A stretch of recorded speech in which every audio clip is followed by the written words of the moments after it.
बच्चों, आज पशुपालन में हम लोग सबसे इम्पॉर्टेंट लेसन शुरू करते हैं, पशुओं की भोजन व्यवस्था, फीडिंग ऑफ द एनिमल। जैसा कि आप जानते हैं कि चाहे इंसान हो, चाहे पशु हो या कोई अन्य जीव हो, बिना भोजन के जीवन संभव नहीं है।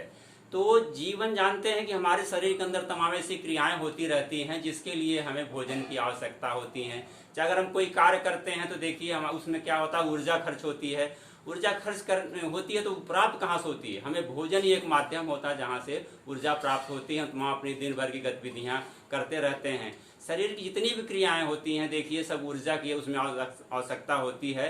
हम लोग देखिए कार्य करते हैं तो अधिक ऊर्जा की आवश्यकता होती है। अगर हम लोग सो रहे हैं तब भी ऊर्जा हमारी खर्च होती रहती है। जैसे देखिए हम लोग सोते हैं तब भी हमारा हृदय धड़कता रहता है, हमारे श्वसन तंत्र चलते रहते हैं, फेफड़े जो चलते रहते हैं, श्वसन क्रिया होती रहती है, हमारे उत्सर्जन क्रिया होती रहती है, सारी क्रियाएं हमारी चलती रहती हैं। तो उसके लिए भी ऊर्जा की आवश्यकता होती है। तो ये बिना ऊर्जा के जीवन संभव नहीं है। तो ऊर्जा का केवल क्या स्रोत है? एक हमारा भोजन है। तो वैसे पशुओं में भी बिना भोजन के है हमारा उत्पादन संभव नहीं, चाहे हमारा डेयरी फार्म हो, चाहे किसान हो। अगर पशु की भोजन की व्यवस्था अच्छी होगी, उसकी फीडिंग अच्छी होगी तो उत्पादन भी अच्छा होगा और किसान का लाभ भी होगा। तो इस भोजन में देखिए हम लोग पढ़ते हैं कि ये भोजन कि ये से कार्य क्या करता है। ये भोजन देखिए मुख्य रूप से जो कार्य होता है हमारे शरीर के लिए आवश्यक कार्य करता है। आप देखिए हमें सबसे पहली बात तो होती है ऊर्जा हमें उपलब्ध कराता है। बिना ऊर्जा के हमारा जीवन संभव नहीं। जो भी हम कार्य करते हैं, चाहे पशु है जो उत्पादन कर रहा, दूध दे रहा है, अगर वो कुछ भी कर रहा है यानी उसका मांस हमें प्राप्त हो रहा है भेड़ बकरी से या मुर्गी से अंडा प्राप्त हो रहा है, तो बिना उसके आहार के जीवन जो है संभव नहीं है। तो ये सबसे महत्वपूर्ण ये क्रिया होती है इसकी।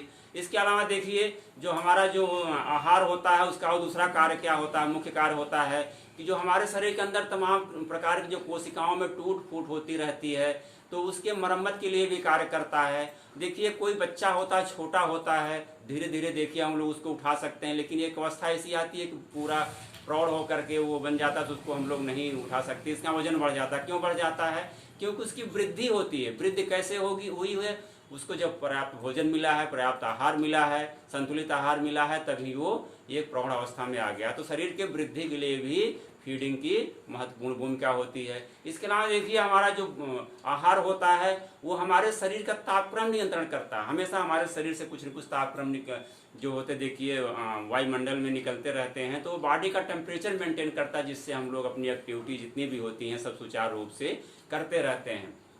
और आहार का सबसे इम्पॉर्टेंट देखिए रोल और होता है कि जो हमारी प्रजनन क्रियाएं होती हैं, प्रजनन क्रियाओं के लिए भी आहार की महत्वपूर्ण भूमिका होती है। अगर कोई गाय है तो देखिए अगर गर्भवती है तो उसके जो गर्भ में बच्चा पल रहा है, बछड़ा बछिया जो भी है, तो उसके विकास के लिए भी आवश्यक होता है उसके आहार हम लोग एक्स्ट्रा देते हैं। अगर गर्भवती गाय है तो उसमें भी उसके विकास के लिए भी बहुत आवश्यक होता है। तो देखिए आहार हो गया। अब आहार के प्रकार भी होते हैं कई प्रकार इसके, तो हम लोग इसके प्रकार के लिए जानते हैं तमाम पशु होते हैं, कुछ कार्य करते हैं, कुछ कार्य नहीं करते। कुछ गायें हमारी ऐसी होती हैं जो कि दूध देती रहती हैं, कुछ गायें दूध नहीं देती हैं। तो उसके लिए क्या करेंगे, उसी हिसाब से हम आहार निर्धारित करते हैं। तो ये हमारे जो पशुपालन का सबसे इम्पॉर्टेंट फैक्टर होता है। अगर हम देखा जाए तो हमारे जो पशुपालन की पूरी लागत होती है, एक गाय है अगर कोई पशु है उसकी लागत देखा जाए जितना हम लोग खर्च करते हैं उसके लिए, उसके 70% जो होता है उसके आहार पर ही खर्च होता है। 70% खर्चा जो होता है आहार पर होता है। ये सबसे इम्पॉर्टेंट फैक्टर होता है। तो आहार हम कैसे देंगे, तो इसके लिए हम लोग बड़े जो है इसको वैज्ञानिक ढंग से पढ़ेंगे। जैसे पशु पोषण का एक लेसन होता है, बहुत इंपॉर्टेंट होता है। ये क्या होता है कि पशु पोषण होता है कि यानी पशुओं की जो क्रिया को सुचारू रूप से और क्रियाशील बनाए रखने के लिए यानी जो भी हम अध्ययन करते हैं उसे पशु पोषण के नाम से जानते हैं। तो पशु पोषण ये एक बहुत ही समझिए एक डिपार्टमेंट है हमारा जो है पशुपालन विभाग का, जिसमें केवल पशुओं के पोषण और आहार के बारे में हम लोग अध्ययन करते हैं। बहुत विस्तृत अध्ययन होता है। तो यहाँ हम लोग उसकी खास खास बातें जानते हैं। क्या है, तो पशु आहार के प्रकार कितने होते हैं, अभी उसका कार्य हम लोग जान लीजिए क्या हुआ है। तो उसके प्रकार कितने होते हैं। पशु आहार मुख्य रूप से देखा जाए तो हमारे 4 प्रकार के होते हैं। जैसे पशु बताए अभी आपको कि पशु कैसा कार्य कर रहा है, अगर कार्य कर रहा है कि नहीं कर रहा है, दूध दे रहा है कि नहीं दूध दे रहा है, तो उसके लिए हमको आहार निर्धारित करना पड़ेगा। उसके लिए अलग अलग मानक होते हैं। जो सबसे आहार के अगर प्रकार देखा जाए, आहार के प्रकार, टाइप्स ऑफ फीड, तो इसमें देखिए नंबर 1 है मेंटेनेंस राशन बोलते हैं इसको, मेंटेनेंस राशन या इसी को निर्वाह, जीवन निर्वाह बोलते हैं हम लोग, जीवन निर्वाह आहार, जीवन निर्वाह आहार।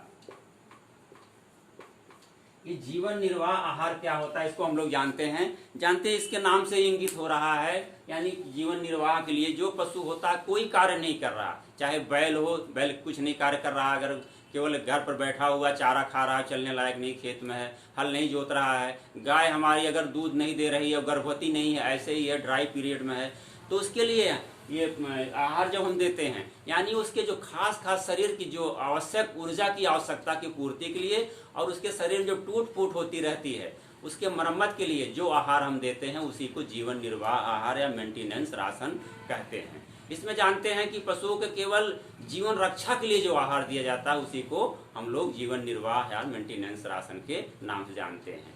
दूसरा आहार हमारा होता है प्रोडक्टिव आहार, जिसको इंग्लिश में हम लोग प्रोडक्टिव आहार, हिंदी में कहते हैं वर्धक आहार, वर्धक आहार। दूसरा है वर्धक आहार, इसको कहते हैं प्रोडक्टिव राशन, प्रोडक्टिव राशन। ये बहुत इंपॉर्टेंट राशन हमारा है प्रोडक्टिव राशन। जानते हैं कि हमारी जो गाय होती है देखिए दूध देती है, और अगर भेड़ और बकरी हैं उससे हमें दूध प्राप्त होता है और हमसे मांस भी प्राप्त होता है। मुर्गी है उससे अंडा प्राप्त होता है। बैल है अगर कार्य के लिए हम उसको खेत में इस्तेमाल कर रहे हैं, कोई कार्य ले रहे हैं तो उसके कार्य के लिए, यानी पशुओं के जीवन निर्वाह के अतिरिक्त जो उत्पादन कार्य कर रहा है, चाहे दूध दे रही हो गाय, चाहे बैल खेत जोत रहा हो, चाहे भेड़ और बकरी है वो ऊन तैयार कर दे रही है हमें या मांस दे रही है, मुर्गी अंडा दे रही है, उसके लिए जो हम जीवन निर्वाह के अतिरिक्त जो उत्पादन के लिए आहार देते हैं उसी को हम लोग उत्पादक आहार या प्रोडक्टिव राशन के नाम से जानते हैं। तो ये दूसरा और तीसरा हमारा होता है संतुलित आहार, इसको हम लोग कहते हैं बैलेंस डाइट। संतुलित आहार तीसरा है संतुलित आहार, संतुलित आहार या इसको हम लोग बैलेंस डाइट के नाम से जानते हैं। बैलेंस डाइट, संतुलित आहार, जैसे आप अभी हम लोग पिछले क्लास में पढ़े थे, सब्जी के बारे में पढ़े, थोड़ा आपको बताया भी था संतुलित आहार क्या होता है। तो संतुलित आहार क्या होता है, देखिए संतुलित आहार वह आहार होता है जो हमारे शरीर की समस्त ऊर्जा आवश्यकताओं की पूर्ति के लिए उसमें समस्त पोषक तत्व उचित मात्रा और ठीक अनुपात में जो उपलब्ध होते हैं तो उसी को हम लोग संतुलित आहार के नाम से जानते हैं। इसमें सभी हमारे जो खास जो अवयव होते हैं, चाहे प्रोटीन है, कार्बोहाइड्रेट प्रोटीन है, वसा है, खनिज लवण है और विटामिन हैं, सभी मौजूद होते हैं। तो हमारा ये संतुलित आहार होता है, ये पशुओं को दिया जाता है। तो संतुलित आहार भी बहुत इंपॉर्टेंट होता है। इसके अलावा जो हमारा सबसे लास्ट है वो है आइडियल या आदर्श आहार के नाम से हम लोग जानते हैं उसको। ये आदर्श आहार क्या है, चौथा हमारा है आदर्श आहार, आदर्श आहार या आइडियल आहार कहते हैं इसको, आइडियल राशन के नाम से हम लोग जानते हैं। ये आइडियल राशन क्या है, आदर्श आहार क्या है, देखिए अभी हम लोग पढ़ लिए जीवन निर्वाह आहार और ये हमारा प्रोडक्टिव उत्पादक आहार और ये संतुलित आहार।